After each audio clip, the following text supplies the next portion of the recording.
జున్నుగడ్డలు. జున్ను అంటే ఎంతమందికి ఇష్టం? అబ్బో, చాలా ఇష్టం కదా. ఓకే, చేతులు దించండి.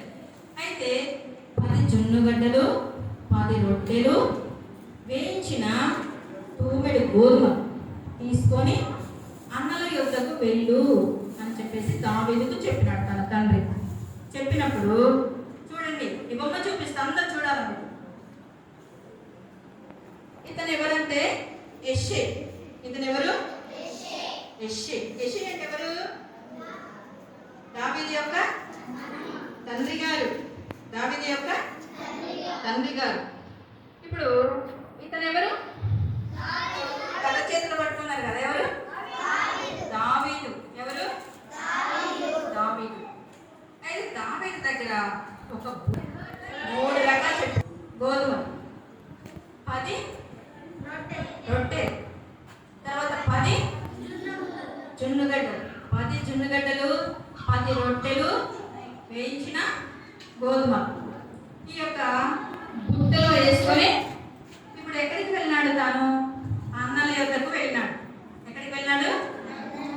అన్నల యొద్దకు వెళ్ళాడు. తన తల్లి కూడా చూస్తూ ఉంది. తన తల్లి, తన తండ్రి దావీదుని తన కుమారుల దగ్గరికి, అంటే దావీదు అన్నల దగ్గరికి మీరు క్షేమంగా వెళ్ళి అన్నయ్యలకు ఇచ్చి మీరు మళ్ళీ తిరిగి రావాలి అని తన అన్నల దగ్గరికి వెళుతూ వచ్చాడు అనమాట. అన్నల దగ్గరికి వెళ్ళినప్పుడు అక్కడ ఏం జరుగుతూ ఉంది తెలుసా? యుద్ధం జరుగుతూ ఉంది. ఏం జరుగుతూ ఉంది? యుద్ధము జరుగుతూ ఉంది. ఎవరెవరికి? ఫిలిస్తీయులకు, ఇశ్రాయేలీయులకు. ఎవరెవరికి జరుగుతుంది? వారు దేవుని ప్రజలను తిరస్కరించినటువంటి సున్నతి లేని ఫిలిస్తీయులు అని చెప్పేసి రాయబడుతూ వచ్చింది బైబిల్లో. అలాగే మరి ఫిలిస్తీయులకు, దేవుని ప్రజలైన ఇశ్రాయేలీయులకు యుద్ధం జరుగుతూ ఉంటే ఒక గొలియాత్ అనేటువంటి ఉన్నాడు. ఒక గాతు వాడైనటువంటి గొలియాత్. తెలుసా మీకు గొలియాత్ ఎలాంటి వాడు? చూపించమంటారా? బొమ్మ చూపించమంటారా? అరే మీకు అందరికి కళ్ళు ఉన్నాయా?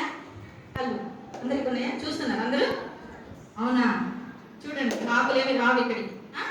కాకులు వస్తే ఏం చేస్తాయంట? కళ్ళు తీసుకొని పోతాయి అని చూడకుండా ఉండు బాగా. చూడండి, ఇక్కడ ఎవరున్నారు? ఇక్కడ గొలియాత్. గొలియాత్ ఎంత పెద్దవాడు తెలుసా మీకు? 6 మూరల జానుడు. 6 మూరల జానుడు. మీరున్నారా ఎవరన్నంతా? మీరందరూ పొట్టోళ్ళు కదా. సరే కూర్చోండి. 6 మూరల జానుడు ఉన్నాడు అన్నమాట. చాలా పొడవు ఉన్నాడు. అయితే ఇలాంటి పొడవు అతను ఫిలిస్తీన్లలో ఉన్నాడు.